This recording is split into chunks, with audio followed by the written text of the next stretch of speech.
You're watching Vancouver TV, where we show you what's happening in your city. We've got the latest movie reviews and access to your favorite celebs. From fashion to red carpets, live shows, and more, we cover it all, keeping you informed about your city and in the know about upcoming events.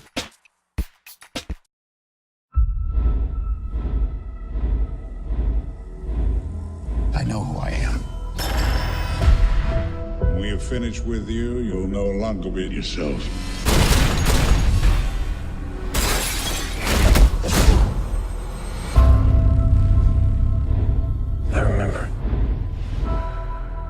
I remember everything. Remembering everything doesn't mean you know everything. Tell me.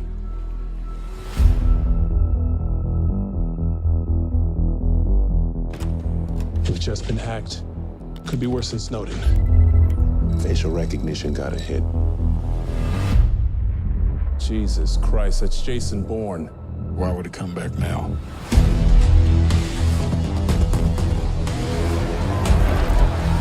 There's a demonstration in front of the Greek Parliament building. I think she'll use it as cover.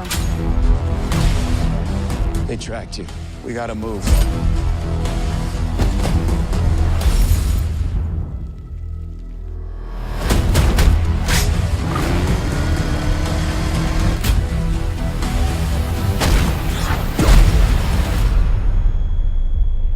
He's seen things. He knows things. What if he's not coming for us? What if it's something else? I volunteered because of a lie.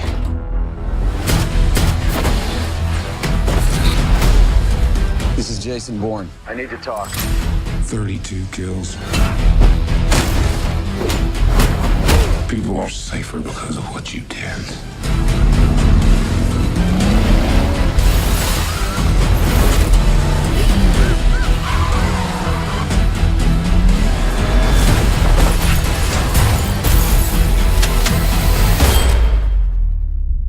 You're never gonna find any peace. Not till you admit to yourself who you really are.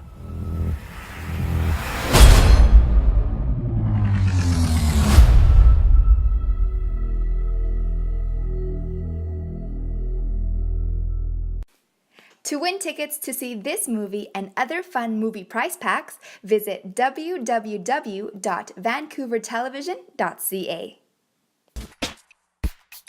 Welcome to Vancouver Television. I'm your host, Maria Renkin.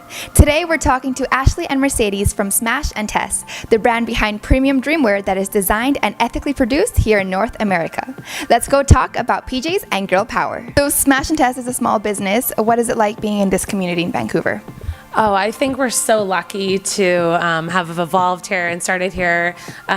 We feel just welcomed with open arms, and we really take the opportunity to meet as many powerful, young women entrepreneurs in the city, and there are many of them. So we're constantly inspired just by the creativity and the collaborative spirit of the community here in Vancouver. There's been a ton of support. It's been amazing. Yeah. It's been so fun. Oh, that's wonderful. What's the mission behind Smash Tess? Well, really, we created Smash Tess. We wanted to create premium lounge and sleepwear to really invite women to relax, indulge, and imagine. It's really about that special me time that I feel, we don't really get to enjoy enough. So why not look and feel fabulous when we're at home? It's that perfect thing to throw on in the morning when you get home from work. Or it feels so good. Yeah, it feels so good, and it looks so good. And that's what we really focus on. It's not just about, how does it look, but it's also how does it feel. And so we've really tried to mill a lot of our fabrics in Canada. We've tried to pick more premium fabrics, just so that women, they can look good and feel really good doing it. So the ladies here have their favorite items out. Tell me about yours. Sure. So this is the kimonette. It's our shorter version of the robe. We absolutely fell in love with this fabric when we found it and thought, oh my gosh, we need to to make as much as we can with it. And so the kimono, I think it's been our biggest seller, our most popular, absolutely. It's nice and breezy for the summertime, but also if you've got that heat turned up in the winter, it's the perfect thing to kind of throw over making breakfast or just, lounging around. So this is my It's thing. beautiful. I love the floral pattern on it. It's wonderful. And how about yours? So this is the caftan, and it comes in 4 different colors. It's my favorite piece because I always feel like I'm on vacation as soon as I slip it on. It's comfortable, it doesn't cling to the body, it's very flattering, and it's just my favorite.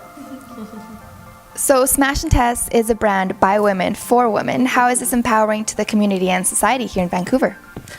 Well, I think, Smash Tess right from the get-go, we really wanted this to be about a lifestyle versus just, a fashion line. And really it's about, women supporting women. We created this for women. And, a lot of pajamas and sleepwear, it's either male-inspired or, you get the opposite end of it where it's really flirty, and that's fine, or I should say sexy. We're trying to, create something for women that is in between. It's that, it's still cute and it's still pretty, but it's strong and it celebrates femininity. And so we've said that, from the get-go, that really we're just trying to let other ladies in on a secret versus, trying to sell them something. We feel so passionately about our line, and we just love wearing it. I'm surprised we're not wearing it right now. We did try to get you into it. So we just feel really passionately about it, and yeah, that's it in a nutshell. So here's the rest of Smash Tess. We touched on our favorite pieces of the kimono and caftan, but there are so many more. This is another one of my favorite pieces. This is the baby doll PJ set.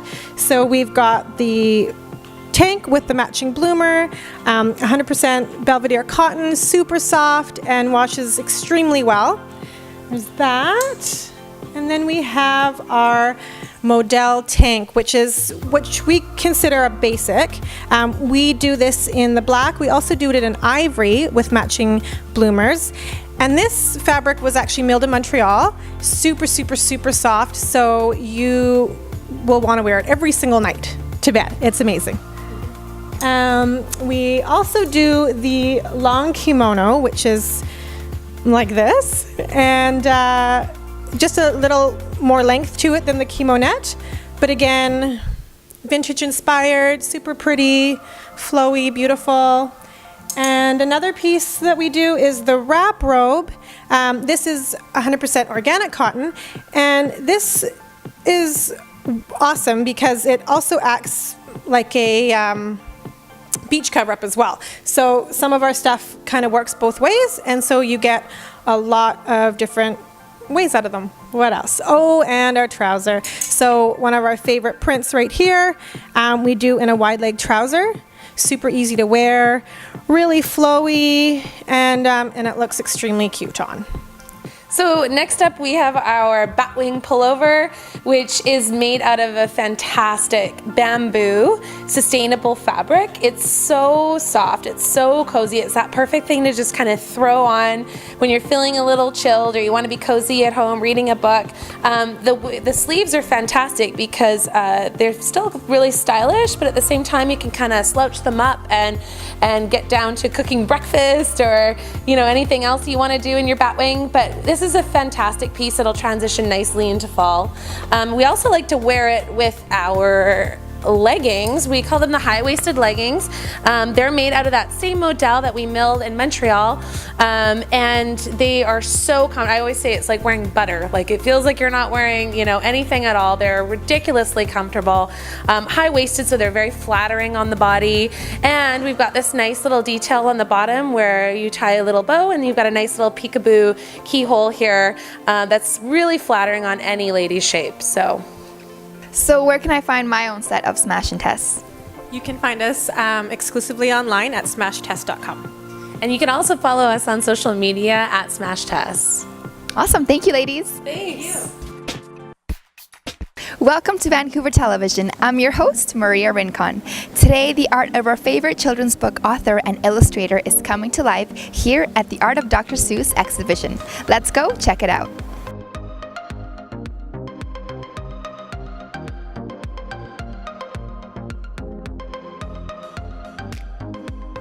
We're here with Brian Liss. He's the owner of the Liss Gallery, and he's the one that made all this possible. How are you doing today? I'm doing great. I'm thrilled to be in Vancouver.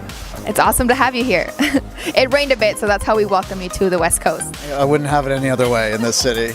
So how excited are you and the Liss Gallery to be hosting the Dr. Seuss Art Exhibition here in Vancouver? This is the very first Dr. Seuss Art Exhibition in Vancouver, and I am absolutely excited. The response has been incredible.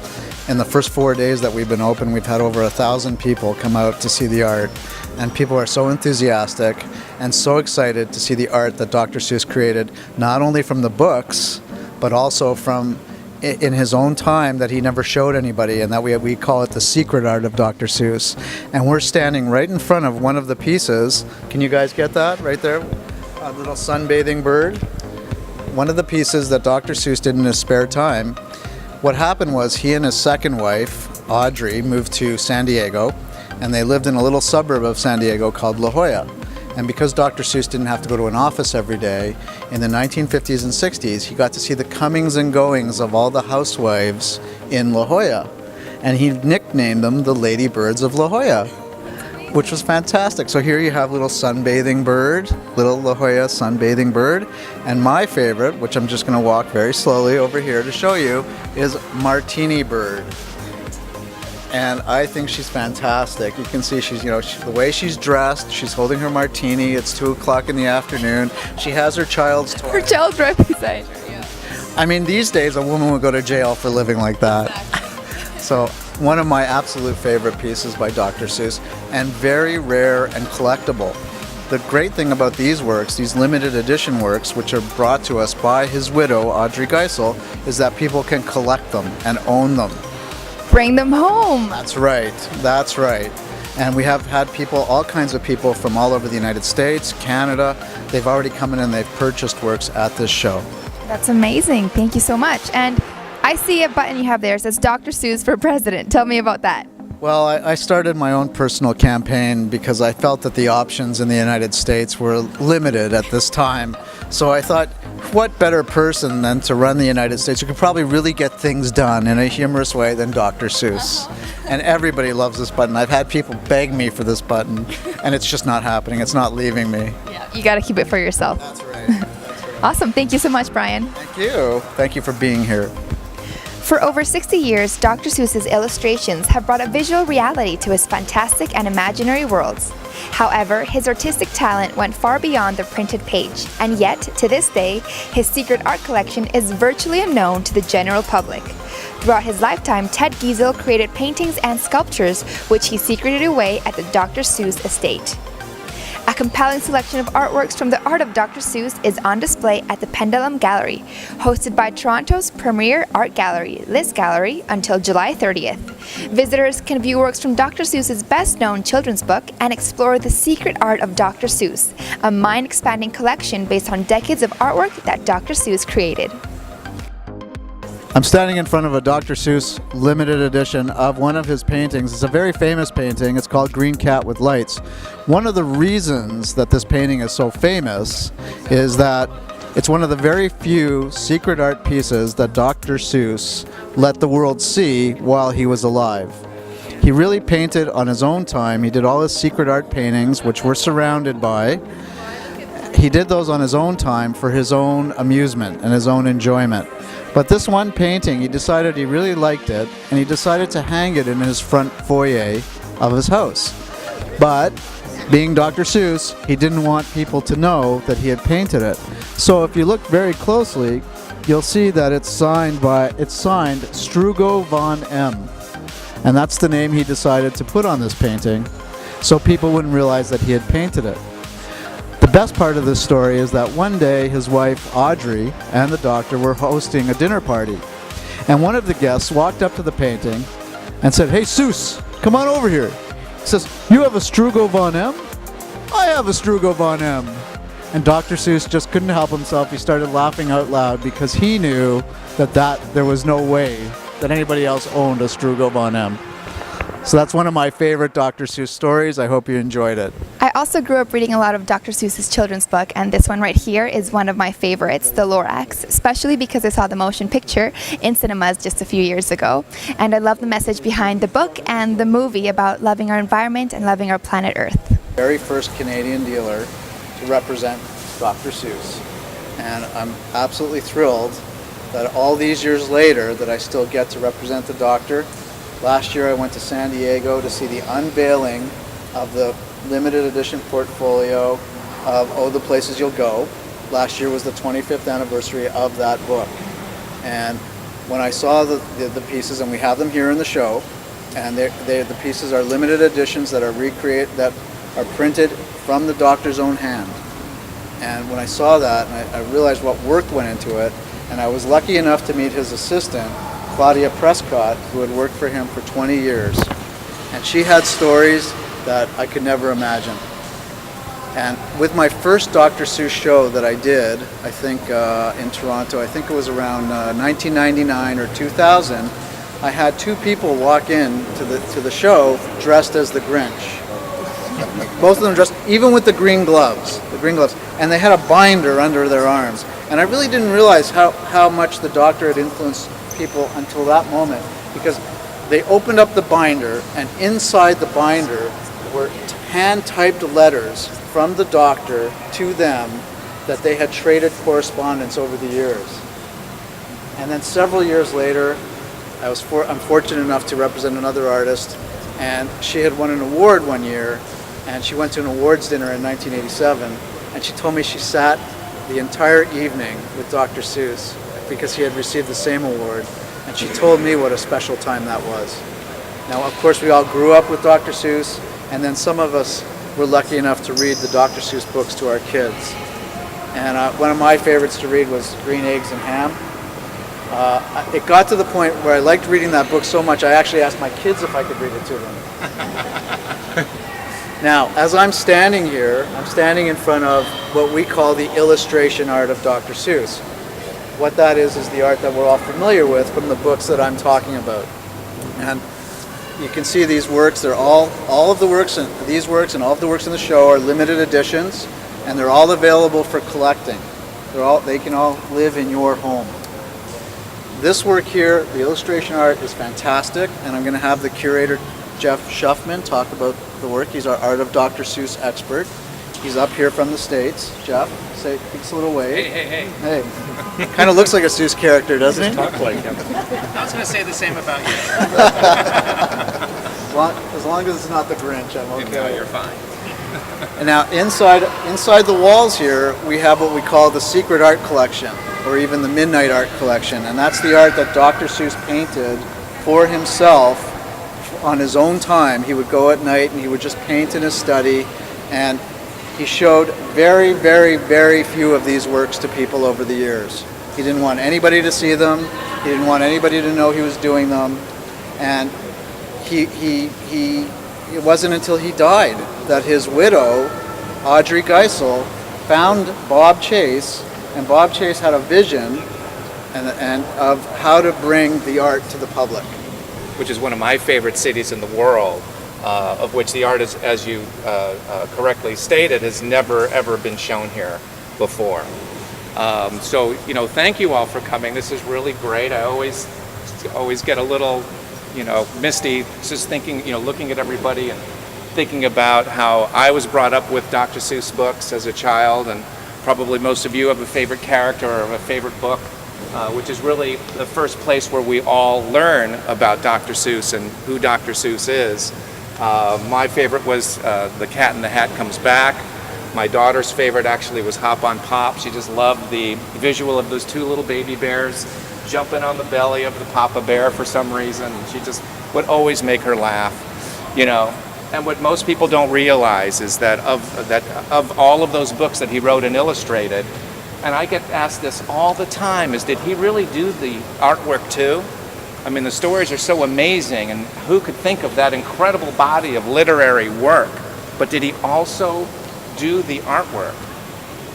He wrote and illustrated 44 books, and he also edited and contributed writing and verbs and words to a lot of other writers as well that Random House Children's Books published.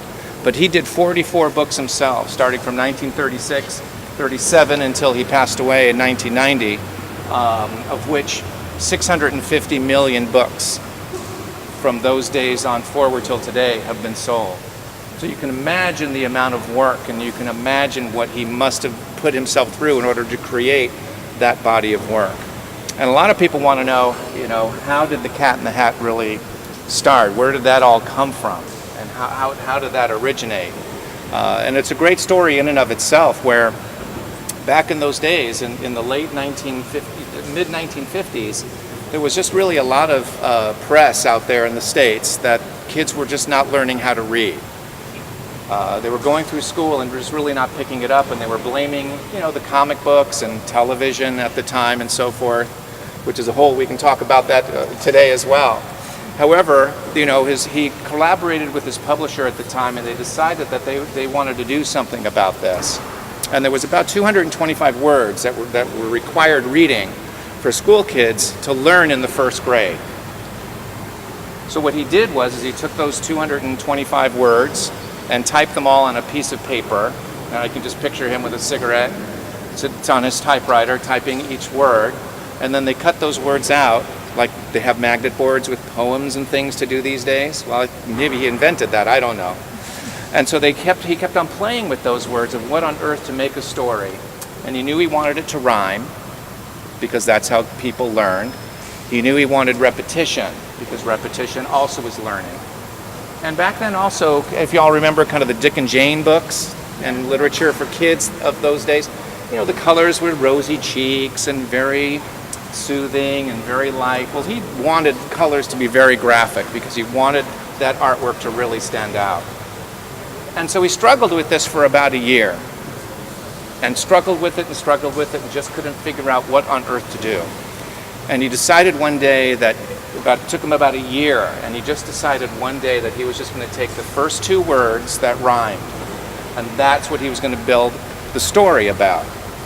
And luckily, those two words, one of them was cat, and the other one, of course, was hat. And so that's where the Cat in the Hat came from. And interestingly, when you think of the Cat in the Hat, wouldn't you think of the hat on the cat? Well, obviously, through his mind, and he always thought he looked at life through the wrong end of a telescope. To him, it was the cat in the hat. So the hat sort of inadvertently was the main character. Made the personality was the hat. Well, I'm Jeff Schuffman, and I'm the Art of Dr. Seuss collection expert, and we're going to talk for a few moments about the seagoing dilemma fish and the unorthodox collection of taxidermy by Dr. Seuss. In the 1930s, Dr. Seuss was living in New York in a little apartment on Park Avenue, and his father, who was superintendent of the Springfield Zoo, where he grew up as a young boy, started sending him animal parts, beaks, horns, antlers of different animals that had met their natural demise. And I feel he sent him these parts in order for Ted Geisel to have three-dimensional models to draw, because he was an artist and drew animals all the time.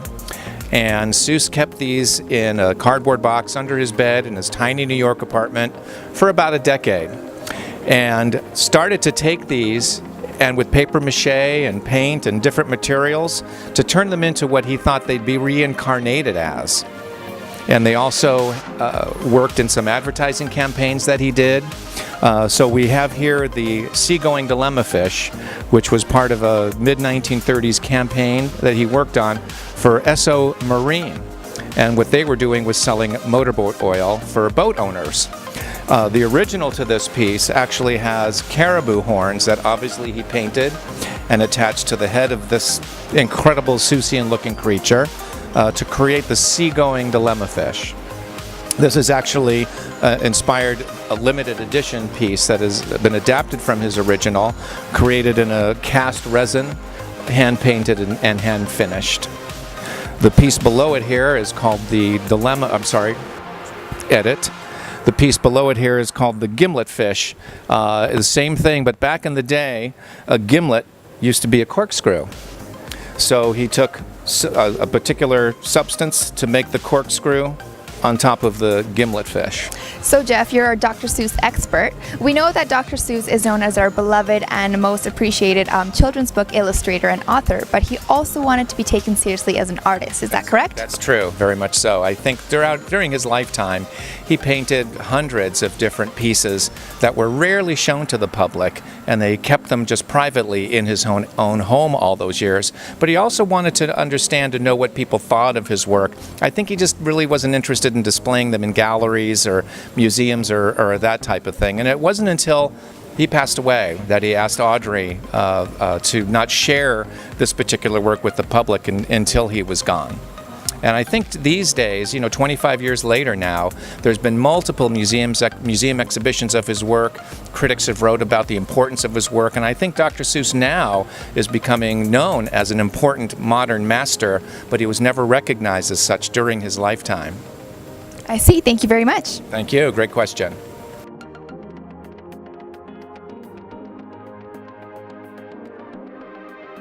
We're here with Philip, one of the visitors here today. What did you think?